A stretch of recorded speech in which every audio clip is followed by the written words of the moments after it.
بسم اللہ الرحمن الرحیم رب اشرح لی صدری ویسر لی امری واحلل عقدۃ من لسانی یفقہوا قولی یا مقلب القلوب ثبت قلبی علی دینک۔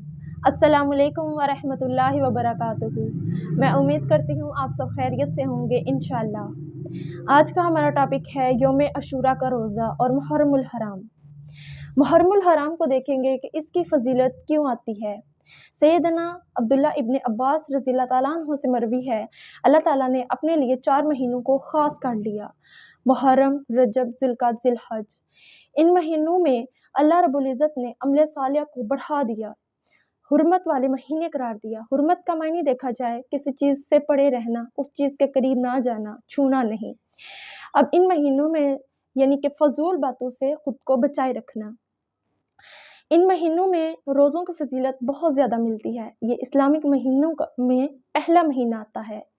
اللہ کے رسول صلی اللہ علیہ وسلم نے فرمایا، رمضان المبارک کے روزوں کے بعد اگر کسی مہینے میں روزوں کی فضیلت آتی ہے تو وہ محرم الحرام کے روزے ہیں۔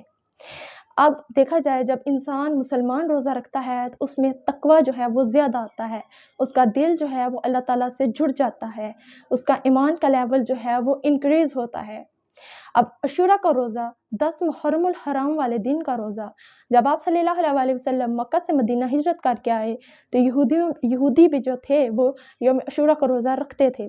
اللہ کے رسول نے پوچھا کہ یہ روزہ کیوں رکھ رہے ہیں؟ تو انہوں نے کہا اس دن قوم موسیٰ علیہ السلام کو فرعون سے نجات ملی۔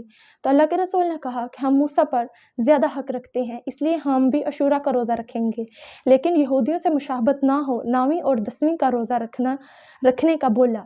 اور اللہ کے رسول نے کہا اگر میں آئندہ سال تک زندہ رہا تو 9ویں اور 10ویں کا ملا کے روزہ رکھوں گا، لیکن آپ صلی اللہ علیہ وسلم نیکسٹ ایئر جو تھے وہ ان کی وصال ہو گیا، اس لیے 9ویں اور 10ویں کا روزہ رکھا جائے تاکہ یہودیوں سے مشابہت نہ ہو، اور اگر کوئی 9ویں کا روزہ نہ رکھ سکے اور 10ویں اور 11ویں کا روزہ رکھا جائے، اور اگر بہت زیادہ مجبوری ہو تو پھر 10ویں کا روزہ رکھنا لازم قرار دیا گیا ہے۔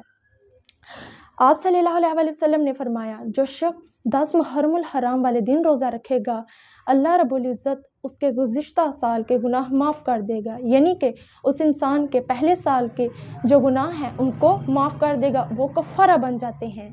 اب 10 محرم حرام والے دن جو انبیاء کرام علیہ السلام کے ساتھ اہم واقعات ہوئے تھے وہ دیکھتے ہیں۔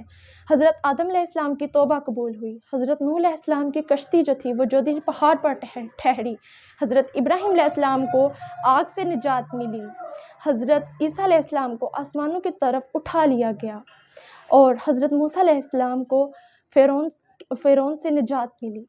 اللہ تعالیٰ مجھے اور آپ کو عمل کرنے کی، صالح عمل کرنے کی توفیق عطا فرمائے اور ہمارے طرف آنے والے ہر شر کو خیر میں بدل دے، آمین۔ السلام علیکم ورحمۃ اللہ وبرکاتہ۔